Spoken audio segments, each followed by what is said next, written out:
En esta parte del programa, lo que pretendemos es contextualizar lo que nos ha traído aquí. O sea, si hay una cosa buena que tienen los ecoregímenes, es que si no existiese esta propuesta de ecoregímenes, no estábamos haciendo estas jornadas de cubiertas. Eso es cierto. O sea, hay mucha gente que se va a poner cubiertas o se lo ha planteado por primera vez porque existe el ecorégimen. Que no son las cubiertas óptimas y que seguramente cuando Javier y Jan nos lo comente o cuando nos escuche, él complementará después en su charla por qué no son las cubiertas óptimas las que esta normativa nos trae, pero sí que es cierto que abre el mundo de las cubiertas y lo va a extender más allá de lo que habría sido de una manera normal. O sea, esa es la parte de hacer la necesidad de virtud que os decía al principio.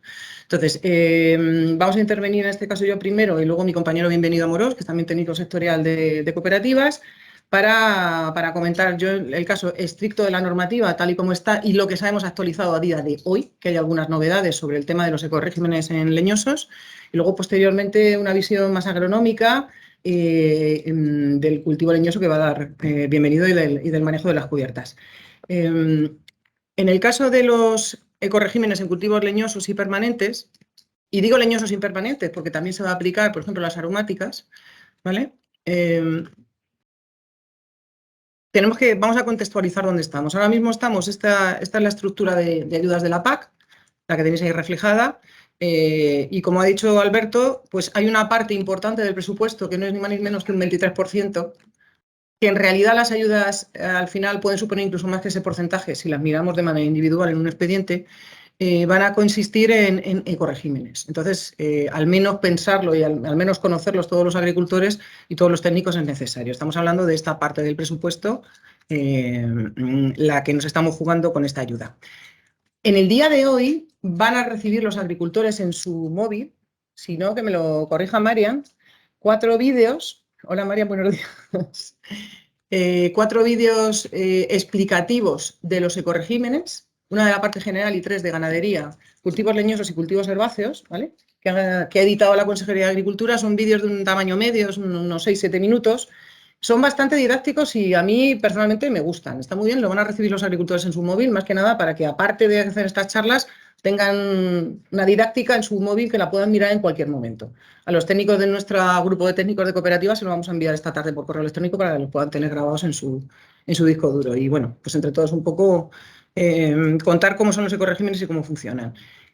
Comentar algo importante también de ellos, que es bastante relevante. El solicitante puede decidir acogerse de forma total o parcial a los ecoregímenes, en todo o en parte de su superficie, y combinando diferentes prácticas sobre distintas parcelas, es decir, libertad absoluta. Esto es muy bueno. Esto significa que no veo yo bien las cubiertas. Bueno, hazlo en 2 hectáreas de tu explotación.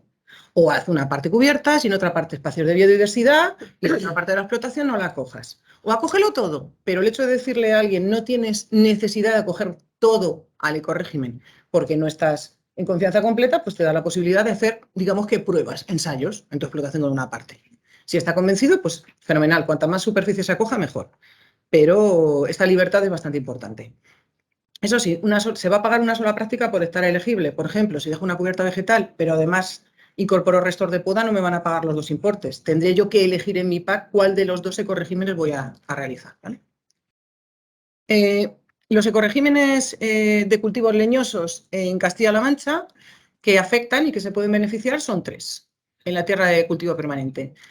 Cubierta vegetal espontánea o cultivada en las calles, restos de poda en las calles, y pongo más chiquitín abajo porque no es objeto de esta jornada los espacios de biodiversidad, pero lo voy a contar porque creo que no tendríais una visión completa de los ecoregímenes si no lo cuento, y además aquí hay novedades relevantes de última hora.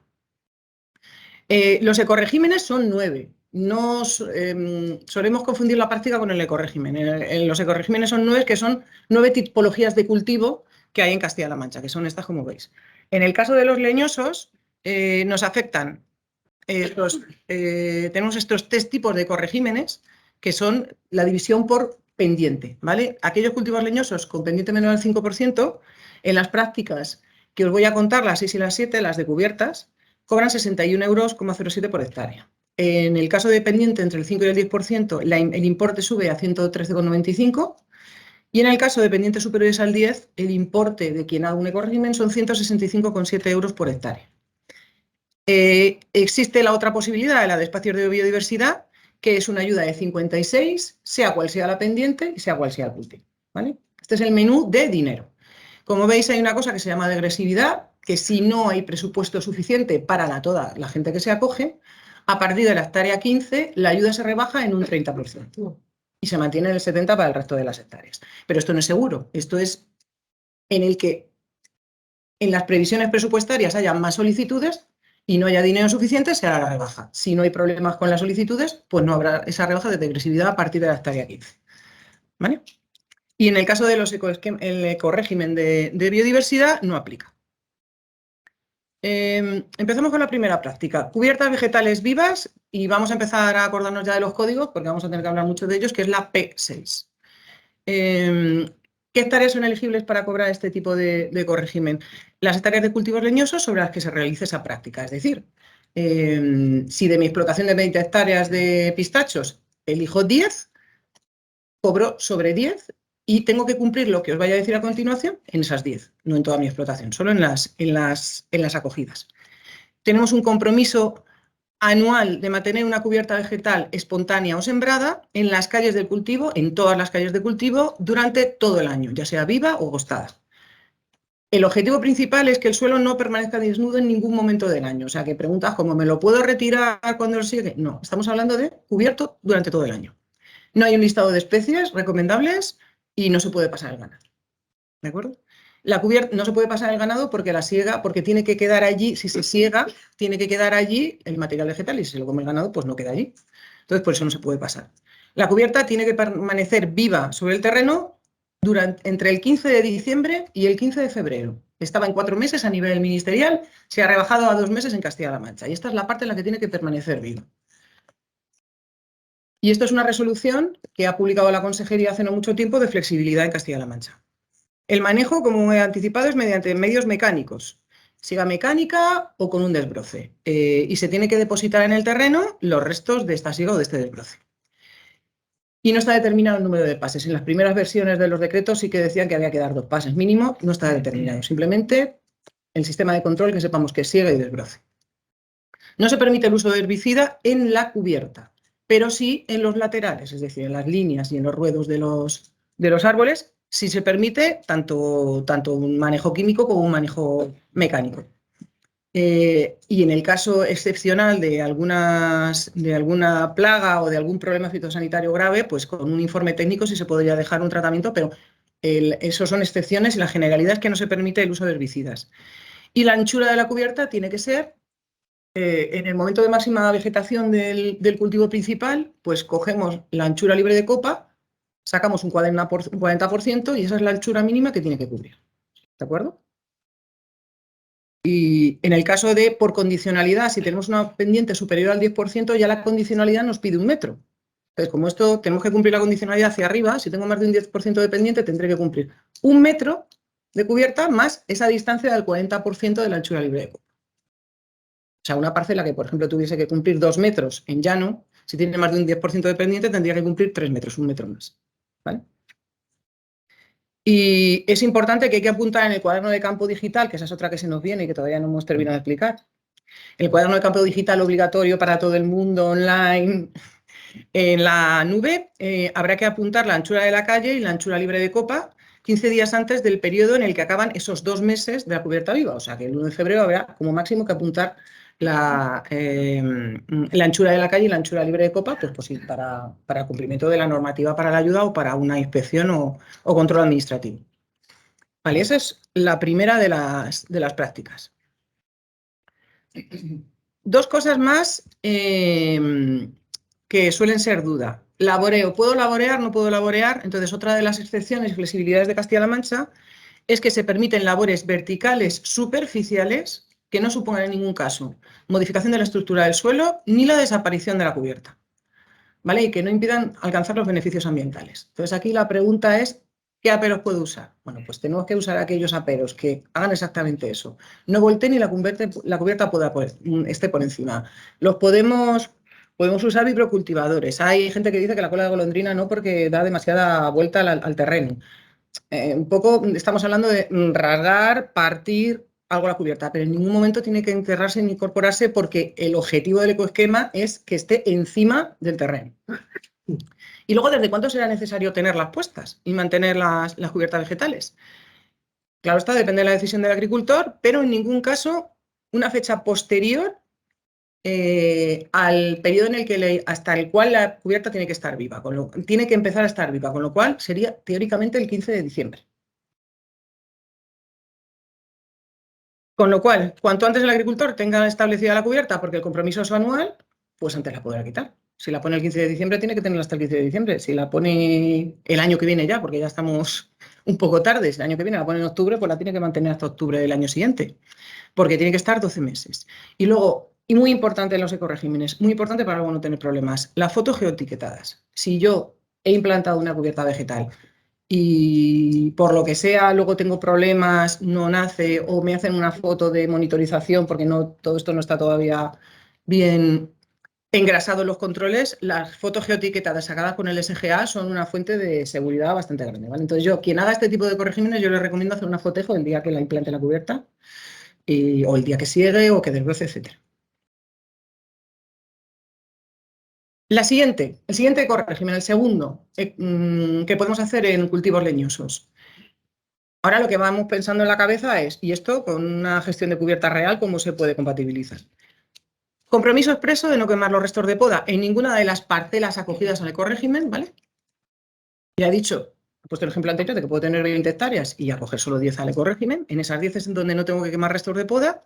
Triturar los restos de poda y depositarlos sobre el terreno.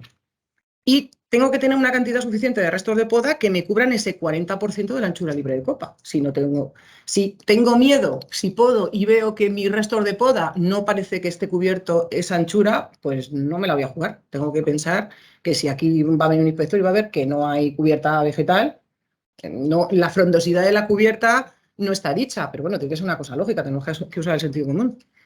Tengo que tener restos de poda suficientes como para cubrir ese 40%, ¿vale?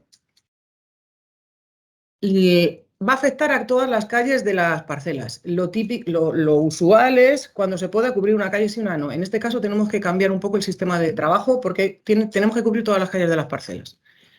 Sobre la superficie de la cubierta pasa lo mismo que en el caso anterior. No se pueden hacer tratamientos fitosanitarios, pero sí se pueden, tanto en las líneas como en los ruedos de los cultivos. Y se permiten, al igual que en la práctica anterior, labores verticales superficiales en el suelo que ni modifiquen la estructura del suelo ni desaparezca la cubierta. O sea que si voy a dar ese pase que hablábamos vertical, pues tengo que ser consciente de que luego si me hacen una foto o me hacen un control clásico, pues tiene que estar ahí los restos de poda, se tienen que ver. Y la trituración cuando la haga la tengo que apuntar en mi cuaderno digital a los 15 días como muy tarde de haber hecho la trituración. Daos cuenta que el cuaderno es online, que eso es en tiempo real lo tiene la administración. Vale. Cosas importantes también. ¿Cuándo tengo que establecer esta cubierta? Deberá estar establecida a más tardar el 1 de marzo del año en el que se solicita la ayuda, ¿vale? Lo que os estoy diciendo aquí no está todo en el borrador de Real Decreto, es un compendio de reuniones con el Ministerio, documentos de preguntas y respuestas frecuentes. Pues ahí hemos intentado hacer un refrito que sea como una especie de guía. Lo he dicho antes, si tope el 1 de marzo para la cubierta de restos de poda, cuanto antes la ponga, antes la puedo quitar porque es un año la pertenencia que lo tengo que tener. Si ya tengo una cubierta vegetal una cubierta inerte de restos de poda en otoño, bueno, pues lo recomendable es mantenerla y no quitarla. También anotarla en el cuaderno de explotación, toda aquella práctica que vaya realizando y tener fotos geoetiquetadas también es recomendable. Y en el momento que pongo restos de poda nuevos porque pode y los incorpore ahora, foto geoetiquetada también. Es decir, puedo tener la combinación de algunos restos de poda de la campaña anterior, si son suficientes, y de restos de poda de esta campaña, eso es posible. ¿De acuerdo? Y los restos de poda pueden pertenecer a otras parcelas que me lleve de unas parcelas a otras, pero no me vale traer otro material vegetal, porque ya habíamos preguntado si las hojas de las lavadoras en las almazaras pues podíamos traerlas, pero no, tiene que ser material vegetal de la explotación dejado en la explotación. ¿De acuerdo? Vale. Hay un complemento de estos 2 ecoregímenes que os he contado, el primero de ellos tiene un complemento de 25 euros anuales si se mantiene durante 2 años la misma práctica, o sea, que es una de las cubiertas vegetales, que es la que nos ocupa más aquí. Si yo este año implanto una cubierta y me comprometo a implantarla el año que viene, me lo pagan ya este año la ayuda. Luego, si no lo cumplo, pues me lo van a detraer al año siguiente. Entonces, estos importes que veis aquí se aumentarían en 25 euros por hectárea por un compromiso de repetir. ¿Vale? ¿Cómo voy de tiempo? Estoy siendo rápida porque aquí no le quiero quitar tiempo es a la gente de campo. Vale. Y voy a comentar, este ecorégimen hoy no es el que vamos a ver en campo, pero es el que tiene bastantes novedades y dado el foro, pues quería comentaros el ecorégimen y algunas novedades que sabemos. El tercer ecorégimen por el cual pueden cubrir los cultivos permanentes, esos 57 euros por hectárea que os había comentado, son los espacios de biodiversidad, es por mantener una superficie no productiva de mínimo un 4% de la superficie de cultivo permanente o cultivo leñoso del acogido al ecorégimen. Dejo ese 4% y cobra toda la superficie que acojo la ayuda, ¿vale? O sea que si dejo 10 hectáreas, acojo 10 hectáreas, dejo el 4% de 10 hectáreas y en las 10 hectáreas cobro los 56 euros, ¿vale? Entonces, estos espacios de biodiversidad o superficies no productivas tienen que ser directamente adyacentes a la superficie de la explotación que voy a coger y los puedo hacer de varias maneras. En primer lugar, me convalidan los elementos del paisaje que tengo ya en mi explotación. De hecho, vamos a tener que dejarlos ya elementos del paisaje y empezar a llamarlos elementos de biodiversidad, porque en enero se va a publicar una capa en el SIPPAC de elementos de biodiversidad, de superficies que van a computar para este ecorégimen. En ellos estarán pues, los elementos del paisaje que hay ahora definidos, algunos que no estén definidos y otras cosas pues, como charcas, muretes, hileras de árboles, que los están ahora repensando y trabajando en el SIPPAC para que haya una capa que podamos acceder. Eso va de suave, eso ya, si nos acogemos, esos ya computan superficie para ese 4%. Y no todo computa igual. Hay muchas cosas que computan multiplicándose por 1, por 2, incluso por 6. Luego, también podemos cumplirlo con los márgenes de biodiversidad, que os explicaré cómo se hace. Las islas de biodiversidad también valen para este ecorégimen y la novedad de esta semana es que barbechos con cubierta vegetal de especies apropiadas y zonas no cosechadas de tierras arables directamente adyacentes van a valer para cumplir ese 4% en parcelas de leñosos. Ahora lo veremos más despacio y lo veréis. Esto es una consecución muy buena que se ha sacado en Castilla-La Mancha, a mí me parece una notición, y que donde no se pueda, donde haya cultivos leñosos que no sea viable de ninguna manera hacer cubierta vegetal, bueno, pues que tengan una salida como puede ser esta. ¿Vale? Los fitosanitarios y los fertilizantes están restringidos y no permitidos, básicamente, en estas áreas que estamos hablando. Elementos del paisaje, márgenes e islas. Aquí veis los espacios de biodiversidad, cuáles son y su equivalencia en metros cuadrados para computar para ese 4%. Os he señalado ahí en azul los más importantes, ¿vale? Las tierras, por ejemplo, las islas de biodiversidad. Aquí abajo están las islas de biodiversidad. Cada metro cuadrado que deje de isla de biodiversidad computa 1,5 metros cuadrados para contar ese 4%. ¿Sí? Por ejemplo. Y un margen de biodiversidad, cada metro lineal computa como 12 metros cuadrados para cumplir ese 4%.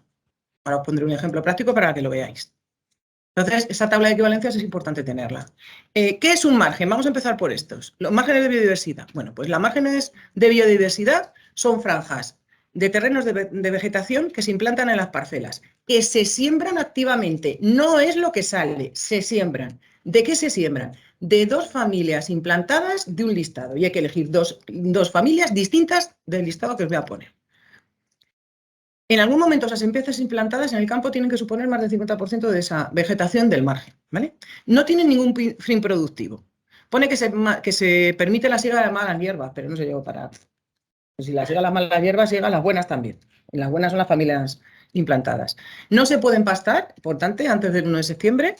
Se pueden usar para las franjas de protección de los ríos que nos obliga la condicionalidad y los márgenes tendrán una anchura mínima de 2 metros y una longitud mínima de 25. ¿Vale? Las islas son lo mismo, ¿vale? Sembradas activamente de estas dos familias. Lo que pasa es que las dimensiones no son una dimensión lineal, sino que pueden ser de cualquier, pueden estar, o sea, digamos que el margen per se es el margen de una parcela, están los laterales y la isla en medio, digámoslo así, ¿vale? Entonces, las superficies mínimas de estas islas tienen que ser de 100 metros cuadrados. Estas son las especies admitidas para hacer esas siembras, ¿vale? En esa siembra de dos familias distintas, implantadas y que tienen que estar en la parcela y no tener ningún fin productivo. Como veis aquí, pues están todas las leguminosas, las proteaginosas, y luego tenemos que combinar una leguminosa pues con una brasicácea, con una crucífera, con una cariophyllaceae, con todas estas familias que tenéis aquí.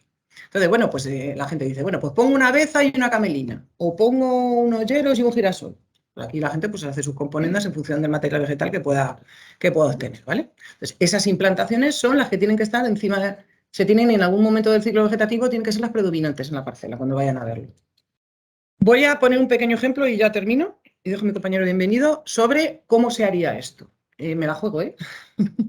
Me la juego con los ejemplos, pero bueno, para vuestra tranquilidad me la han repasado la consejería, ¿vale? Para no meter mucho la pata. Entonces, islas de biodiversidad.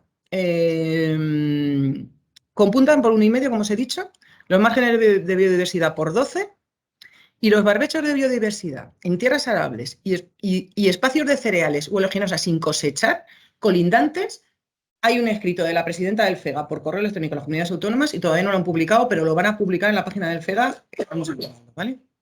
Este, por ejemplo, sería un ejemplo de dejar una isla de biodiversidad. Tengo una explotación de 3,75 hectáreas de superficie de cultivos leñosos y esta parcelita que se ve aquí es una de 7.000 metros de esa explotación de olivar, que es de marco de 12 por 12.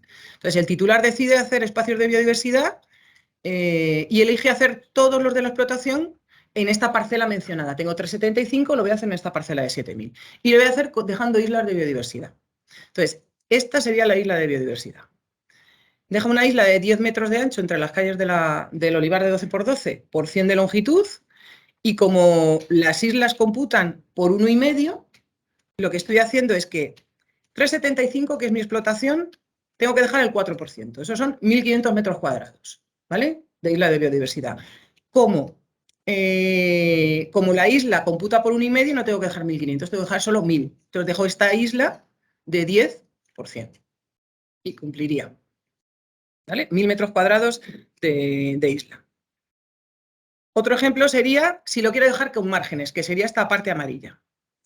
En este caso, seguimos teniendo la explotación de 3,75 hectáreas, en la que tengo una parcela de 7.000 metros, que es esta, y decido dejar ahí los márgenes de biodiversidad. El cálculo aquí se hace por metros lineales, ¿eh? Hay que cambiar un poco el paradigma, porque yo no lo entendía y dije, no, metros lineales. Tengo que dejar 1.500 metros cuadrados, pero esto me computa en metros lineales por 12. Divido 1.500 metros cuadrados que tengo que dejar, que es ese 4%, entre 12 y me salen 125 metros lineales. Yo tengo que lograr 125 metros lineales, con una anchura mínima de 2. Si dejo anchura mínima de 3 o de 4, me siguen computando los mismos metros lineales. ¿Y de 1? No, de 1 no se puede. ¿Vale? Entonces, aquí dejo 125 metros lineales, que son mis 1.500 metros dividido entre 12, en una franja lineal, y estaría cumpliendo. Y entonces, haciendo esto, cobro las 3,75 por 57 euros.